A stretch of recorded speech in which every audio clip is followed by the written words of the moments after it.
बेटी एक बार चल के लड़के को देख तो लो। मेरा दावा है कि लड़का तुम्हें बहुत पसंद आएगा। बाला बहुत अच्छा लड़का है। हाँ हाँ बेटी, हम लोग तुम्हारे दुश्मन तो नहीं है। किसी अच्छे लड़के से ही तुम्हारी शादी करवाएंगे ना। आखिर तू हमारी इकलौती बेटी है। अच्छा ठीक है माँ, अब ज़्यादा भावुकतापूर्ण शब्दों का इस्तेमाल ना करो। मैं चलने के लिए तैयार हूँ। चलो फिर, बिना देर के हम सब चलते हैं। सभी बाला के घर पहुंचते हैं। अरे क्या बात है बहन जी, अभी तक आपका बेटा नहीं आया? जी बस आता ही होगा।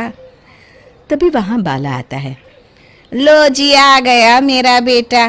ये लोग तुझे देखने आए हैं और ये इनकी बेटी नम्रता है। बाला के सर पर बिल्कुल बाल नहीं होते।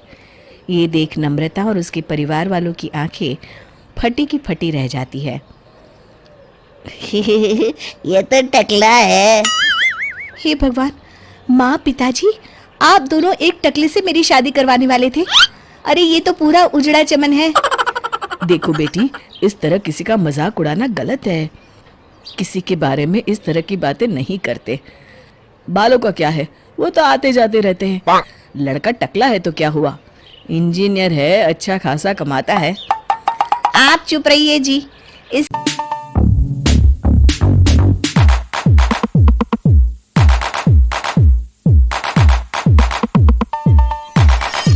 की तरफदारी इसलिए कर रहे हैं क्योंकि आपके भी सर पर बाल नहीं है।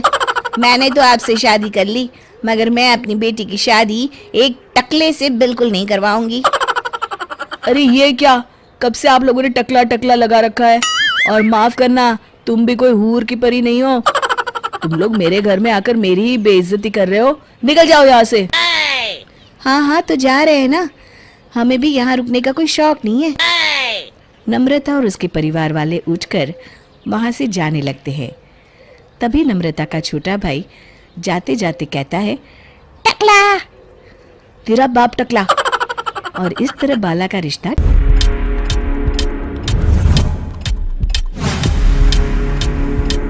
बाप टकला और इस तरह बाला का रिश्ता टूट जाता है।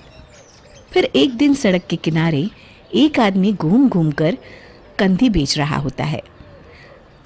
कंधी ले लो, कंधी, एक से बढ़िया एक कंघी ले लो, नए जमाने की कंघी ले लो। अरे भाई ये ले लो। घूमते घूमते वो बाला के पास पहुंच जाता है। अरे भाई साहब, कंधी लोगे क्या? ये लो। तभी उसकी नज़र बाला के सर के ऊपर पड़ती है।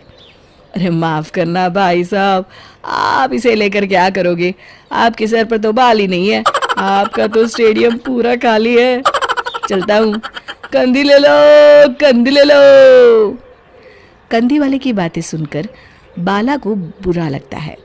उस समय बाला को ऐसा महसूस होता है कि उसके लिए दुनिया में सबसे कीमती कोई चीज़ अगर है तो वो सिर्फ बाल है। बाला सड़क पर चलते हुए लोगों के बाल बड़े गौर से देखता है। चलते चलते बाला एक मंदिर के पास पहुंच जाता है। हे भगवान, तुमने ये मेरे साथ क्या किया? थोड़े से बाल अगर मुझे दे देते तो तुम्हारा क्या चला जाता? सारी दुनिया मेरा मजाक उड़ाती है।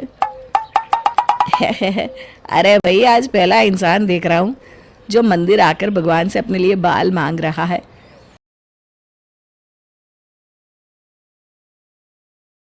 बेटा, भगवान ने तुम्हें सब कुछ तो दिया है, अच्छी सेहत है, अच्छी नौकरी है, लगता है तुम्हारी तबीयत ठीक नहीं है। घर जाओ, सब ठीक हो जाएगा। बाला वहाँ से चला जाता है। घर पहुंचकर बाला खाना खाता है और अपने कमरे में सोने के लिए चला जाता है।